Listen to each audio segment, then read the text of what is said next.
सर्व मंगल मांगल्ये शिवे सर्वार्थ साधिके शरण्यं त्र्यंबके गौरी नारायणी नमस्तुते।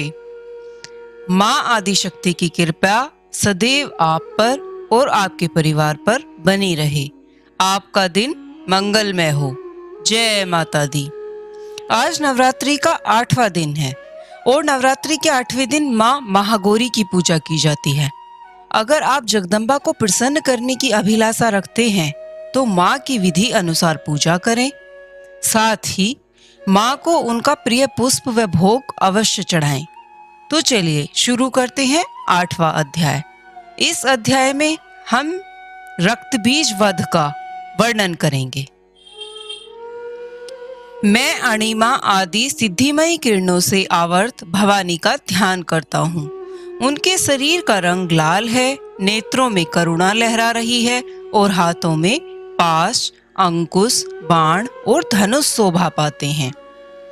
ऋषि कहते हैं, चंड और मुंड नामक दैत्यों के मारे जाने तथा बहुत सी सेना का संहार हो जाने पर दैत्यों के राजा प्रतापी शुंभ के मन में बड़ा क्रोध हुआ और उसने दैत्यों की संपूर्ण सेना को युद्ध के लिए कूच करने की आज्ञा दी। वह बोला, आज उदयुद्ध नामक 86 दैत्य सेनापति अपनी सेनाओं के साथ युद्ध के लिए प्रस्थान करें।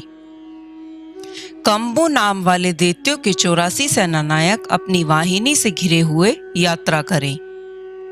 50 कोटिवीर्य कुल के और 100 धौम्र कुल के असुर सेनापति मेरी आज्ञा से सेना सहित कूच करें। कालक, दोहार्द, मौर्य और कालकेय असुर के युद्ध के लिए तैयार हों। मेरी आज्ञा से तुरंत प्रस्थान करें। भयानक शासन करने वाला असुर राज शुंभ इस प्रकार आज्ञा दे सहस्त्रों बड़ी बड़ी सेनाओं के साथ युद्ध के लिए प्रस्थित हुआ। उसकी अत्यंत भयंकर सेना आती देख चंडिका ने अपने धनुष की टंकार से पृथ्वी और आकाश के बीच का भाग गुंजा दिया। राजन, तदंतर देवी के सिंह भी बड़े जोर जोर से दहाड़ना आरंभ किया। फिर अंबिका ने घंटे के शब्द से उस ध्वनि को और भी बढ़ा दिया। धनुष की टंकार, सिंह की दहाड़ और घंटे की ध्वनि से संपूर्ण दिशाएं गूंज उठी। उस भयंकर शब्द से काली ने अपने विकराल मुख को और भी बढ़ा लिया तथा इस प्रकार वे विजयिनी हुई। उस तुमुल नाद को सुनकर दैत्यों की सेनाओं ने चारों ओर से आकर चंडिका देवी, सिंह तथा काली देवी को क्रोधपूर्वक घेर लिया।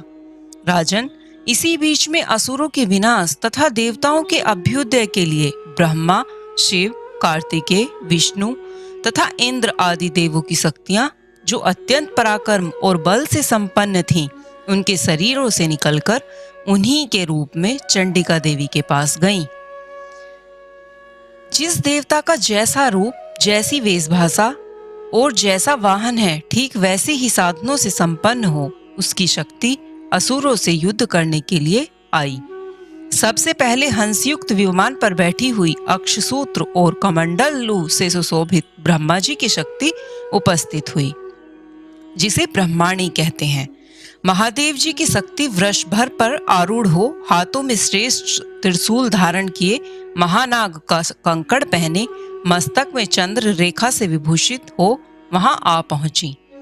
कार्तिकेय जी की शक्ति रूपा जगदम्बिका उन्हीं का रूप धारण किए श्रेष्ठ मयूर पर आरूढ़ हो, हाथ में शक्ति लिए दैत्यों से युद्ध करने के लिए आई। इसी प्रकार भगवान विष्णु की शक्ति गरुड़ पर विराजमान हो, शंख, चक्र, गदा, सांडधनुष और खड्ग हाथ में लिए वहां आई। अनुपम यज्ञवाराह का रूप धारण करने वाले श्री हरि की जो शक्ति है, वह भी वाराह शरीर धारण करके वहां उपस्थित हुई। नारसिंह शक्ति भी नरसिंह के समान धारण शरीर करके वहां आई। उसकी गर्दन के बालों के झटके से आकाश के तारे बिखरे पड़ते थे। इसी प्रकार इंद्र की शक्ति वज्र हाथ में लिए गजराज ऐरावत हाथी पर बैठकर आई। उसके भी सहस्त्र नेत्र थे। इंद्र का जैसा रूप था वैसा भी उसका भी था। तदंतर उन देव शक्तियों से घिरे हुए महादेव जी ने चंडिका से कहा, मेरी प्रसन्नता के लिए तुम शीघ्र ही इन असुरों का संहार करो। तब देवी के शरीर से अत्यंत भयानक और परम उग्र चंडी का शक्ति प्रकट हुई, जो सैकड़ों गिदड़ियों की भांति आवाज करने वाली थीं। उस अपराजिता देवी ने धूमिल जटा वाले महादेव जी से कहा, भगवान, आप शुंभ निशुंभ के पास दूत बनकर जाइए और उन अत्यंत गर्वीले दानव शुंभ एवं निशुंभ दोनों से कहिए, साथ ही उनके अतिरिक्त भी जो दानव युद्ध के लिए वहां उपस्थित हों, उनको भी यह संदेश दीजिए। दैत्यो, यदि तुम जीवित रहना चाहते हो तो पाताल को लौट जाओ। इंद्र को त्रिलोकी का राज्य मिल जाए और देवता यज्ञ भाग का उपभोग करें। यदि बल के घमंड में आकर तुम युद्ध की अभिलाषा रखते हो तो आओ, मेरी शिवाएं तुम्हारे कच्चे मांस से तृप्त हों। चूंकि उस देवी ने भगवान शिव को दूत के कार्य में नियुक्त किया था, इसलिए वह शिवदूती के नाम से संसार में विख्यात हुई। वे महादैत्य भी भगवान शिव के मुंह से देवी के वचन सुनकर क्रोध में भर गए और जहां कात्यायनी विराजमान थी उस ओर बढ़े। तदंतर वे दैत्य अमर्ष में भरकर पहले ही देवी के ऊपर बाण, शक्ति और सृष्टि आदि अस्त्रों की वृष्टि करने लगे। तब देवी ने भी खेल खेल में ही धनुष की टंकार की और उससे छोड़े हुए बड़े बड़े बाणों द्वारा दैत्यों के चलाए हुए बाण, शूल, शक्ति और फरसों को काट डाला। फिर काली उनके आगे होकर शत्रुओं को सूल के प्रहार से विदीर्ण करने लगी और खटवांग से उनका कचूमर निकालती हुई रणभूमि में विचरने लगी। ब्रह्माणी भी जिस जिस ओर दौड़ती उसी ओर अपने कमंडलों का जल लेकर छिड़ककर शत्रुओं के ओज और पराक्रम को नष्ट कर देती थी। माहेश्वरी ने त्रिशूल से तथा वैष्णवी ने चक्र से और अत्यंत क्रोध में भरी हुई कुमार कार्तिकेय की शक्ति ने शक्ति से दैत्यों का संहार आरंभ किया। इंद्र शक्ति के वज्र प्रहार से विदीर्ण हो सैकड़ों दैत्य दानव रक्त की धारा बहाते हुए पृथ्वी पर सो गए। वाराही शक्ति ने कितनों को अपनी थुथुनी के मार से नष्ट किया, दाढ़ों के अग्रभाग से कितनों की छाती छेद डाली तथा कितने ही दैत्य उनके चक्र की चोट से विदीर्ण होकर गिर पड़े। नारसिंगी भी दूसरे महादैत्यों को अपने नखों से विदीर्ण करके खाती और सिंहनाद से दिशाओं और आकाश को गूंजाती हुई युद्ध क्षेत्र में विचरने लगी। कितने ही असुर शिवदूती के प्रचंड अट्टहास से अत्यंत भयभीत हो पृथ्वी पर गिर पड़े और गिरने पर उन्हें शिवदूती ने उस समय अपना ग्रास बना लिया। इस प्रकार क्रोध में भरे हुए मातृगणों को नाना प्रकार के उपायों से बड़े बड़े असुरों का मर्दन करते देख दैत्य सैनिक भाग खड़े हुए। मातृगणों से पीड़ित दैत्यों को युद्ध से भागते हुए देख रक्तबीज नामक महादैत्य क्रोध में भरकर युद्ध करने के लिए आया। उसके शरीर से जब रक्त की बूंद पृथ्वी पर गिरती तब उसी के समान शक्तिशाली एक दूसरा महादैत्य पृथ्वी पर पैदा हो जाता। महासुर रक्तबीज हाथ में गदा लेकर इंद्र शक्ति के साथ युद्ध करने लगा। तब इंद्री ने अपने वज्र से रक्तबीज को मारा। वज्र से घायल होने पर उसके शरीर से बहुत सा रक्त चूने लगा और उससे उसी के समान रूप और पराक्रम वाले योद्धा उत्पन्न होने लगे। उसके शरीर से रक्त की जितनी बूंदें गिरी उतने ही पुरुष उत्पन्न हो गए। वे सब रक्तबीज के समान ही वीर्यवान, बलवान तथा पराक्रमी थे। वे रक्त से उत्पन्न होने वाले पुरुष भी अत्यंत भयंकर अस्त्र शस्त्रों का प्रहार करते हुए वहां मातृगणों के साथ घोर युद्ध करने लगे।